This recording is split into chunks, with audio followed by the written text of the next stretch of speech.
नमस्कार साथियों, जय हिंद। मैं प्रत्युष श्रीवास्तव स्वागत करता हूं आप सबका आपके अपने इस यूट्यूब चैनल कुंवर स्टडी पर। साथियों, जैसा कि यूपीएससी पीसीएस के तैयारी के श्रेणी में हमने जो है एंशिएंट हिस्ट्री यानी प्राचीन इतिहास का यह विषय पूरा करने के लिए उठाया हुआ है।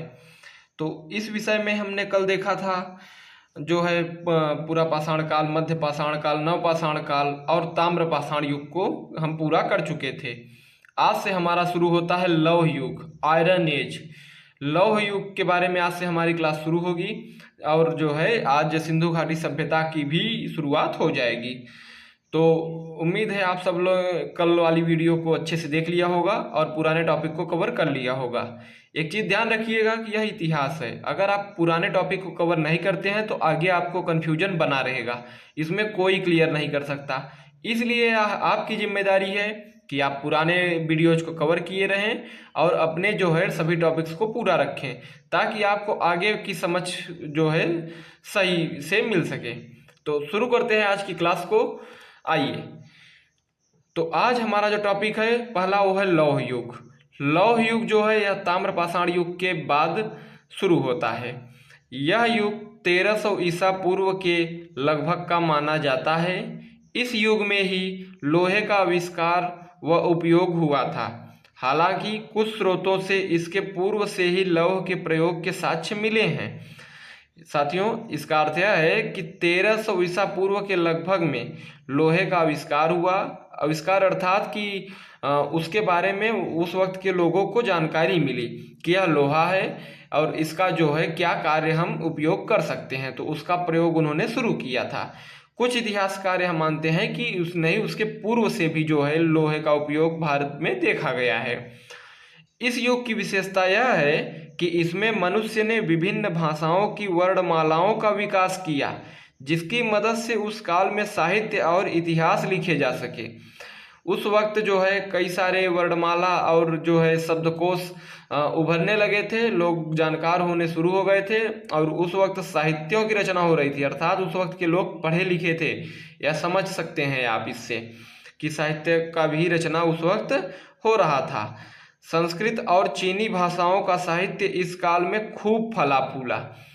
संस्कृत यानी भारत का भाषा और चीनी यानी चीन की जो भाषा है उसका साहित्य इस काल में खूब फूला फला, अर्थात कि उस वक्त की सभ्यता चीन के सभ्यता के जो है परिचय में थी। उसके बाद ऋग्वेद और अवस्थाई गाथाएं इसी काल में लिखी गई थीं। ऋग्वेद जो हमारा वेद है यह उसी वक्त लिखा गया था और अवस्थाई गाथाएं इसी काल में लिखी गई थीं। कृषि, धार्मिक विश्वासों, कला शैलियों में भी इस युग में भारी परिवर्तन हुए हैं। फिर तमिलनाडु, आदिचनल्लूर, यहाँ समाधान में शव के साथ लोहे के उपकरण मिले हैं। इस जगह पर जब लोगों को दफनाया जाता था तो उनके साथ लोहे भी दफनाए गए हैं। अगले स्थान है पेरुम्बर, लोहे के मृदभांड यहाँ से मिले हैं। प्रमुख स्थल उत्तर भारत में जो है अहिछत्र, आलमगीर, अल्लापुर, हस्तिनापुर, यहाँ से हमें मिले हैं चित्रित धूसर मृदभांड संस्कृतियाँ। इसके जो है अवशेष हमें यहाँ से प्राप्त होते हैं। अगला स्थान मध्य भारत में है नागदा, एरण, उज्जैन। दक्षिण भारत के जो क्षेत्र हैं हल्लूर, आदिचनल्लूर और पेरुम्बर, इन सब क्षेत्रों से हमें उस वक्त के जो हैं कुछ न कुछ अवशेष लोहे के, धूसर मृदभांड के आदि अवशेष प्राप्त हुए हैं, जिनके आधार पर उस वक्त के समय का जानकारी हम लगा सकते हैं। हल्लूर से लोहे के भाले व तीर मिले हैं। हल्लूर से लोहे के भाले व तीर मिले हैं। इस लाइन का तात्पर्य यह है कि उस वक्त लोग अच्छे खासे परिचय हो चुके थे। वे लोग सभ्यता की ओर बढ़ रहे थे जो कि लोहे का प्रयोग भली भांति करने लगे थे, उससे लोहे के तीर और भाले बनाने लगे थे। फिर आता है हमारा लौह युग। बस इतना ही जानकारी हमें लेनी थी। अब हमारा शुरू होता है आज से आज का मेन टॉपिक, सिंधु घाटी सभ्यता। सिंधु घाटी सभ्यता साथियों भारत के इतिहास की बहुत पुरानी व बहुत सभ्य सभ्यता रही है। यह सभ्यता बहुत पुरानी थी किंतु माना जाता है कि उस वक्त के जो मिस्र की सभ्यता, यूनान की सभ्यता, अनेक चीनी सभ्यता थी, उन सब में सर्वश्रेष्ठ इस सभ्यता को माना गया है।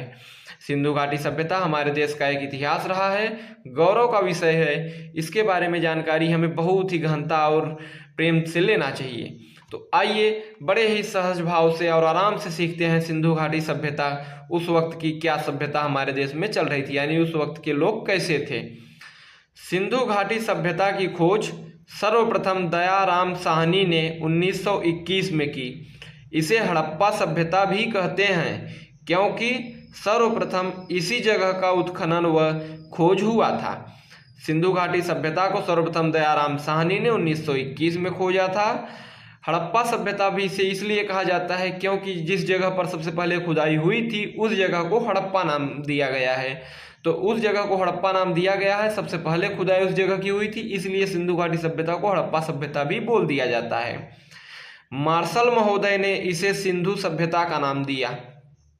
हड़प्पा वासियों ने सर्वप्रथम कांसा, तांबा और टिन को मिलाकर जो धातु बनती है उसे कांसा कहते हैं, कांसा नामक धातु बनाई, इसलिए इसे कांस्य युगीन सभ्यता भी कहते हैं। साथियों, उस वक्त कांसा का प्रयोग बहुत अधिक हो रहा था, उस वक्त कांसा ही सर्वप्रथम था, इसलिए इस सभ्यता को कांस्य युगीन सभ्यता भी नाम दे दिया जाता है। सिंधु घाटी सभ्यता मुख्यतः भारत, पाकिस्तान व अफगानिस्तान के कुछ भाग के अंदर पाया गया है। यह मुख्य रूप से सिंधु नदी व सरस्वती नदी के किनारे बसी सभ्यता थी, अर्थात भारत के जो पश्चिमोत्तर राज्य आज के हैं, गुजरात, राजस्थान, कश्मीर और जो सिंधु नदी वहाँ से है और उसके लगे हुए पाकिस्तान, अफगानिस्तान, इन्हीं मुख्य क्षेत्र पर जो है यानी सिंधु नदी के आसपास के क्षेत्र पर ही यह सभ्यता नजर आती है। इसके कुछ भाग मध्य प्रदेश, महाराष्ट्र और उत्तर प्रदेश, उत्तराखंड आदि राज्यों में भी पाए जाते हैं। सिंधु सभ्यता का कालक्रम की अगर हम बात करें तो तिथियों के अध्ययन को पेलियोग्राफी कहा जाता है, लिपियों के अध्ययन को पेलियोग्राफी कहा जाता है, अभिलेखों के अध्ययन को एपिग्राफी कहते हैं। अर्थात उस वक्त के जो तिथि हमें कहीं पर देखने को मिलते हैं किसी स्तंभ आदि पर लिखे, तो उसके जो अध्ययन किया जाता है जो है पुरातत्वविदों द्वारा, उसे पेलियोग्राफी कहा जाता है। लिपि जो हैं अर्थात जो वहाँ पर लिखे साक्ष्य मिले हैं लिखित रूप में, उनका जो अध्ययन किया जाता है, उनकी लिपियों का कि किस शैली में लिखे गए हैं, उसे पेलियोग्राफी कहा जाता है। अभिलेखों के अध्ययन को अर्थात जो उस वक्त के साक्ष्य लिखित रूप में हमें मिले हैं उनका जो अध्ययन किया जाता है, उनके पढ़ने की जो कोशिश की जाती है, इस प्रक्रिया को एपिग्राफी कहते हैं। अब हम बात करते हैं हड़प्पा सभ्यता की तिथि की कि किस समय में हड़प्पा सभ्यता भारत में मौजूद थी। तो अलग अलग प्रमुख इतिहासकार जो हैं, पुरातत्वविद जो हैं, उन्होंने अपनी अलग अलग तिथियां इसके बारे में बताई हैं। इतिहासकार हैं मार्टिमर व्हीलर, इनके अनुसार जो है हड़प्पा सभ्यता की तिथि 2500 ईसा पूर्व से 1500 ईसा पूर्व मानी गई है। डीपी अग्रवाल इसे 2350 से 1750 ईसा पूर्व मानते हैं। जॉन मार्शल इसको 3250 से 2750 ईसा पूर्व मानते हैं। प्रोफेसर मैक स्थिति को 2800 से 2500 ईसा पूर्व मानते हैं। रेडियो कार्बन तिथि जो है यानी कि रेडियो कार्बन वैज्ञानिक जो तरीका है तिथि पता करने का पुराने पत्थरों के अभिलेखों से, उसके द्वारा जो पता किया गया है वह 2350 से 1750 ईसा पूर्व माना जाता है। इसी को कुछ प्रमाणिक तिथि भी मान लिया जाता है। रेडियो कार्बन तिथि की तकनीक की खोज 1949 में विलर्ड लिबी ने की थी। यह मेन पॉइंट है, इसे थोड़ा सा ध्यान रखिएगा, कभी कभी पूछ लिया जाता है। उसके बाद अगर हम आगे बात करते हैं तो इतिहासकारों के मत को देखते हैं कि इतिहासकार सिंधु घाटी सभ्यता के बारे में अपनी क्या मत राय देते हैं। तो सबसे पहले विदेशी इतिहासकारों की बात करते हैं। सिंधु सभ्यता की विदेशी सभ्यता से उत्पत्ति मानने वाले विद्वानों में मार्शल, व्हीलर, गर्डन चाइल्ड और क्रेमर प्रमुख हैं। सिंधु सभ्यता को विदेशी सभ्यता से उत्पत्ति मानते हैं ये लोग। साथियों, ये जितने भी इतिहासकार हैं इनका कहना है कि जो भारत में सिंधु सभ्यता थी यह खुद की फली फूली नहीं थी, विदेशी अन्य देशों मिस्र, यूनान आदि की जो सभ्यताएं थी उनके ही लोगों ने यहाँ पर भी सभ्यता को फैलाई और उन्हीं के द्वारा यह दी गई सभ्यता थी। विदेशी मत मानने वालों में एसडी संकालिया भी हैं। इन्होंने बलूचिस्तान और जिमुरत, मेसोपोटामिया के चबूतरों में समानता बताई है। इनका कहना है एस.डी. संकालिया जी का कि जो बलूचिस्तान और मेसोपोटामिया के सभ्यता में जो उस वक्त के चबूतरे बने थे वही चबूतरे भारत में देखने को मिलते हैं। इसका तात्पर्य इन्होंने यह बताया कि वहीं की सभ्यता यहाँ पर विकसित हुई है, जिसके कारण वहाँ के जो है बनावट यहाँ पर देखने को मिलते हैं, किंतु बाकी अन्य चीज़ों में अधिक एकता नज़र न आने के कारण हम उसे अलग मानते हैं। अब बात करते हैं असमानता की कि मेसोपोटामिया सभ्यता जो उस वक्त की बहुत फली फूली सभ्यता थी, बहुत विद्वान जो विदेशी विद्वान जैसे हमने उपरोक्त देखा उसी से उत्पन्न भारत की सैंधव सभ्यता को मानते हैं। तो हम किस आधार पर नकार सकते हैं कि भारत की सभ्यता जो सैंधव सभ्यता थी वह खुद की सभ्यता थी, न कि किसी विदेशियों का देन। तो इसलिए कुछ अंतर जो बताए गए हैं जिससे हम जो है नकार सकते हैं कि यह सभ्यता हमारी खुद की थी, किसी और की नहीं थी। भारत में जो सैंधव सभ्यता थी इसकी लिपि चित्राक्षर थी, और मेसोपोटामिया की जो सभ्यता थी इसकी लिपि कीलाक्षर थी। कीलाक्षर कीलों के अक्षर जैसा जो है, जैसे कील धंसा दिए जाते हैं, छीनी हथौड़ी अगर हथौड़ी से आप कील मारे तो धंस जाता है, वैसा कीलाक्षर मॉडल में वहाँ की लिपि लिखी हुई थी कोई शब्द। और भारत की जो लिपि थी वो चित्राक्षर थी, अर्थात चित्र और अक्षर साथ में थे। मंदिर के साक्ष्य भारत में नहीं मिलते हैं, मंदिर के साक्ष्य मेसोपोटामिया में मिले हैं। और पक्की ईंटों के मकान हमारे सैंधव सभ्यता में देखने को हमें मिलते हैं, पक्की ईंटों के मकान सैंधव सभ्यता में मिले हैं, जबकि मेसोपोटामिया सभ्यता में कच्ची ईंटों के मकान हमें देखने को मिलते हैं। तो इन आधारों पर हम कह सकते हैं कि यह सभ्यता भारत की खुद की थी, न कि किसी और की। स्वदेशी इतिहासकार इस मत का प्रतिनिधित्व Fairservis, Amalananda Ghosh, D P. Agrawal प्रमुख हैं। इनका मानना है कि सैंधव सभ्यता की उत्पत्ति स्वदेशी संस्कृति से हुई है। इन स्वदेशी इतिहासकारों का यह मानना है कि जो सैंधव सभ्यता थी यह भारत की खुद की थी, न कि किसी बाहरी सभ्यताओं की देन थी। फेयर सर्विस ने बलूचिस्तान की नाल, कुल्ली, राना गुंडई और सिंध की आमरी और कोटी द्विजी संस्कृतियों से सैंधव उत्पत्ति को माना है। इनका मानना है फेयर सर्विस का कि बलूचिस्तान की नाल, कुल्ली, राना गुंडई और सिंध की आमरी और कोटी द्विजी संस्कृतियां उस वक्त की थी, उसी से जो है सैंधव सभ्यता उत्पन्न हुई है। यानी कि उस वक्त के सब भारत के ही क्षेत्र थे, बलूचिस्तान वगैरह, उस वक्त पाकिस्तान जैसे कोई बात नहीं थी। अमलानंद घोष ने बीकानेर की सोथी संस्कृति से सैंधव उत्पत्ति को माना है, क्योंकि वे बबूल, केला, पीपल को पूजते थे। थाली में डिजाइन मिला है वहाँ के साथियों, यह चीज़ ध्यान रखिएगा, बहुत ही जरूरी टॉपिक्स हैं ये सब। उसके बाद हम देखते हैं अब कि सैंधव सभ्यता का विस्तार कहाँ कहाँ पर था। तो सबसे पहले देखते हैं अफगानिस्तान तक में जो है सुतगुई और मुंडी गाक नामक दो स्थान हैं, यहाँ तक जो है सैंधव सभ्यता की विस्तार अफगानिस्तान में थी।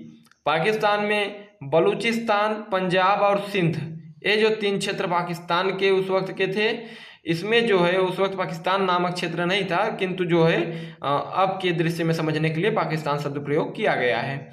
तो बलूचिस्तान, पंजाब, सिंध इन क्षेत्रों में पाकिस्तान के क्षेत्र में फैला था। भारत में अगर हम बात करें तो जम्मू कश्मीर, पंजाब, हरियाणा, राजस्थान, मध्य प्रदेश, उत्तर प्रदेश इन क्षेत्रों में जो है सैंधव सभ्यता फैली हुई थी।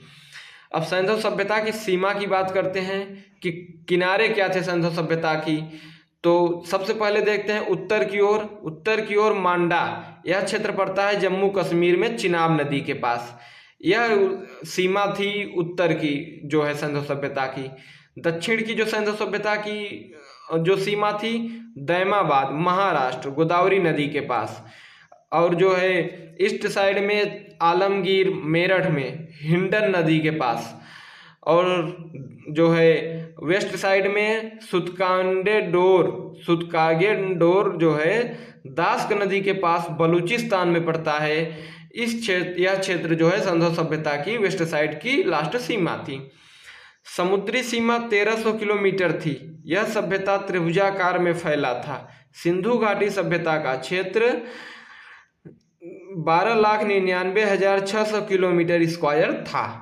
यह मेन पॉइंट है, इसे ध्यान रखिएगा। कभी कभी इसमें से जो है पेपर में इन सबसे बहुत क्वेश्चन बनते हैं, डायरेक्ट बनते हैं साथियों, इस चीज को ध्यान रखिएगा आप सब।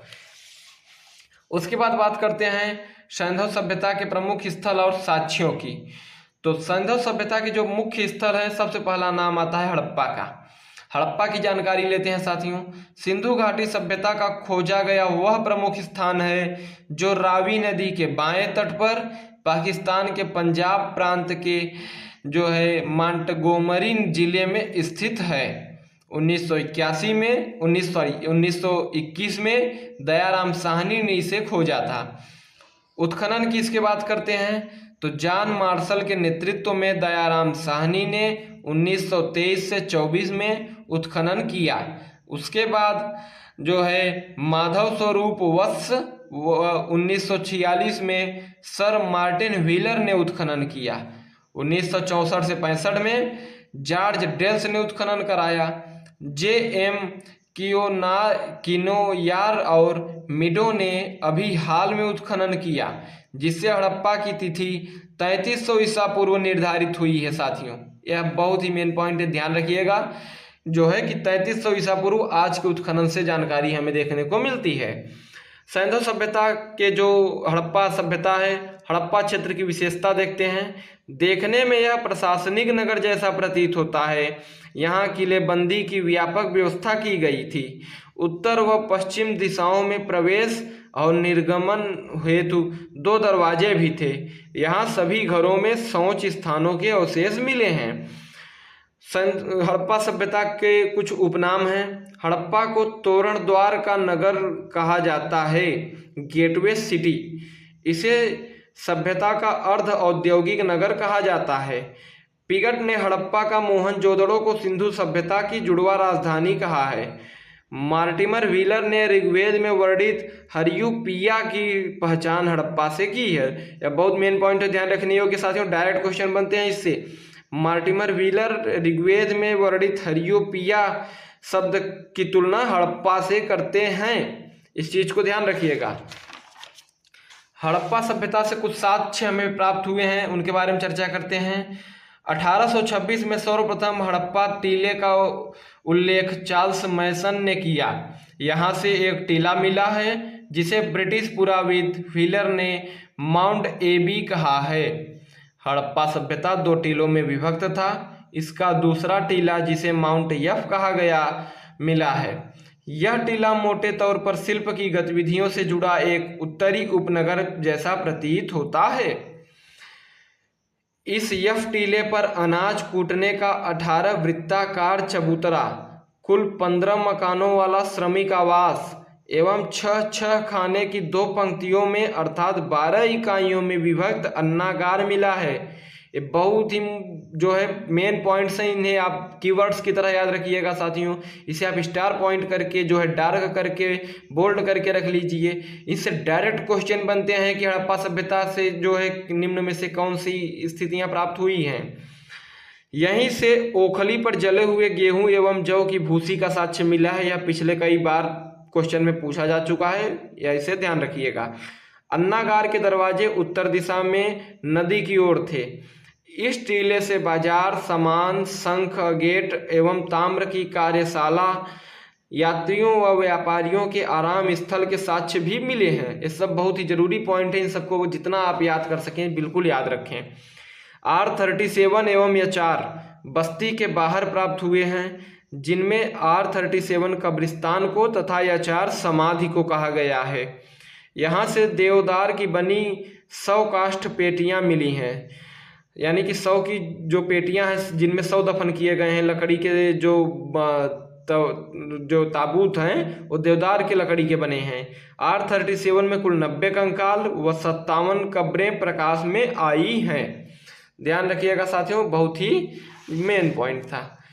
विशेष साक्ष्यों की बात करते हैं वहां से जो मिले हैं। कांसा का ढक्कन वाला विशाल भोजन तैयार करने का पात्र मिला है।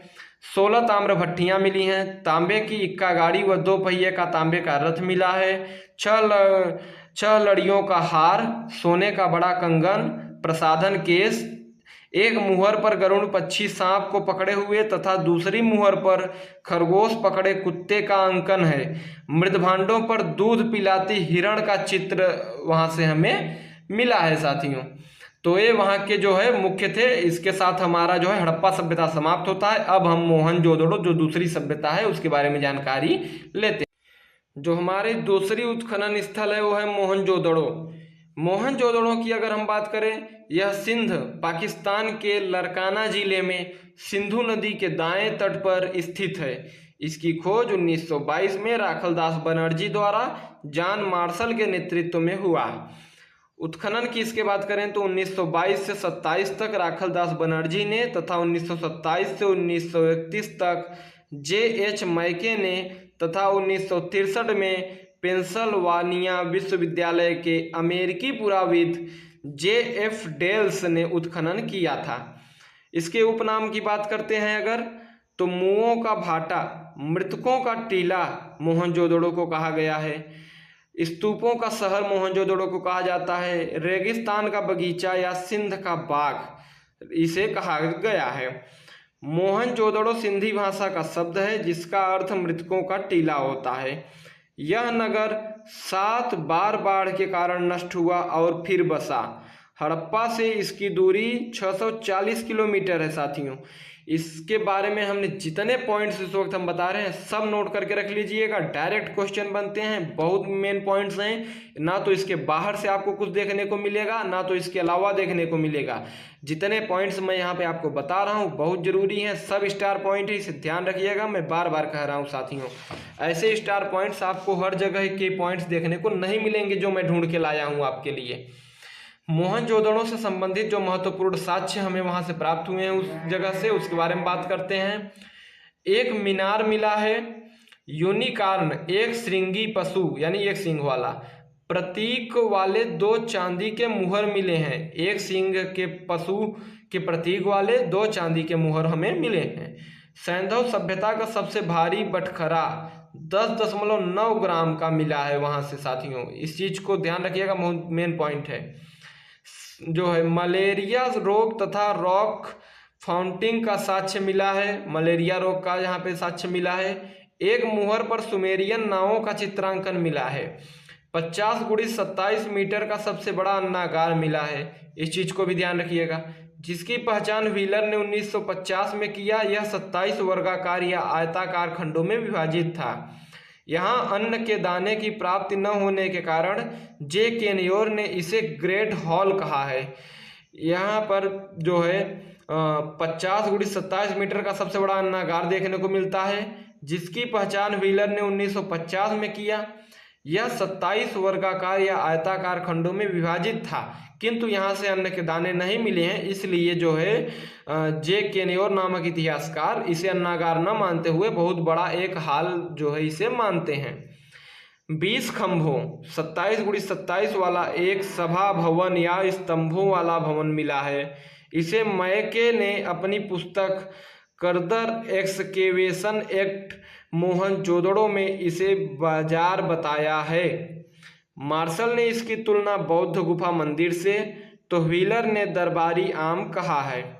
इसका मुख्य प्रवेश द्वार उत्तर में है। यह 4 कतारों में है और प्रत्येक कतार में 3 स्तंभ हैं। यल आकार की इमारत मिला, जिसे मैके ने यात्रियों के ठहरने के लिए होटल या धर्मशाला बताया है। मृदभांडों पर कांच के समान चमक की ओपकारी है, जिसे चमकीले धूसर मृदभांड कहते हैं। ये सब चीजें हमें वहां से देखने को मिली हैं। कुंभकारों की बस्ती व मृतकों की गली प्राप्त हुई है। लगभग 2000 आवासों पर 700 कुएं प्राप्त हुए हैं। कांस्य कुल्हाड़ी, कांसे की नर्तकी, पशुपति की मुहर, हाथी दांत पर बनी पुरुष आकृति मिली जो टोपी और लंगोटा पहने हैं। पीठ पर धनुष व दोनों हाथ कमर पर टिके हैं। यहाँ हाथी का कपाल खंड भी मिला है। पुरोहित आवास मिला है। 78 कमरों वाला कॉलेज हॉल, जिसमें 3 बरामदे हैं, 6 ईंट भट्ठे, पुरोहित राजा की मूर्ति, हेयर पिन, ये सब चीजें वहां से मिले हैं। पूर्वी टीले को यचार VSDK में बांटा गया है। या 4 से ही कांसे की नर्तकी व पुरोहित राजा की तिपतिया अलंकरण युक्त प्रतिमा मिली है। मोहनजोदड़ो जो है बहुत पुरानी सभ्यता जो मिली है, इससे बहुत सारे साक्ष्य हमें उस वक्त के जानकारी के बारे में पता लगाने के लिए मिलते हैं। इन साक्ष्य में जितने भी मैं आपको बता रहा हूँ सब महत्वपूर्ण है, डायरेक्ट क्वेश्चन बनते हैं, ध्यान रखिएगा, बिल्कुल स्किप मत करिएगा। मोहनजोदड़ो का बृहत स्नानागार मोहनजोदड़ो से हमें देखने को मिलता है, यानी जिसे आज आप स्विमिंग पूल कहते हैं। इसकी लंबाई 11.88 मीटर, चौड़ाई 7.01 मीटर, गहराई 2.43 मीटर हमें देखने को मिलती है। यह पक्की ईंट से बनी थी और बिटुमिन जैसे धातु से लेपित था। उत्तर और दक्षिण में उतरने की सीढ़ियां थीं। इसके पश्चिम में कुआं था जिससे पानी इसमें डालते थे तथा इससे जल निकासी की व्यवस्था दक्षिण की ओर था। तो इसी के साथ साथियों हमारा मोहनजोदड़ो भी जो है समाप्त होता है। तो आज के लिए इतना बहुत है। आप लोग ध्यान रखिएगा, रिवीजन करते रहिए। पुराने वीडियोज को अगर नहीं देखा है देख लीजिएगा, वरना कॉम्बिनेशन बन नहीं पाएगा, आगे की वीडियो आपको समझ में नहीं आएंगे और हमेशा शंका बनी रहेगी। आप यूपीएससी की तैयारी, पीसीएस की तैयारी कर रहे हो या ना कर रहे हो, अगर आप एक सहज व्यक्ति बनना चाहते हैं, अपने मस्तिष्क विचारों आदि को बढ़ाना चाहते हैं, तो आपकी जो विश्लेषणात्मक क्षमता और आपके जो मस्तिष्क का स्तर है वह बहुत खुलने वाली है साथियों। बने रहिए हमारे साथ, आप पूरा करिए हमारे साथ इस कोर्स को, मैं वादा करता हूँ इसके अलावा आपको किसी और रुख करने की आवश्यकता नहीं पड़ेगी। ढूंढ के लाया हूँ टॉपिक्स को, बड़ी मेहनत की गई है एक एक टॉपिक पर, और उसी मेहनत और नई ऊर्जा के साथ हम आपको रोज मिलते रहेंगे। चलते हैं साथियों, मिलते हैं कल नए वीडियो में नए टॉपिक के साथ। बने रहिए कुंवर स्टडी के साथ साथियों। धन्यवाद, लाइक सब्सक्राइब।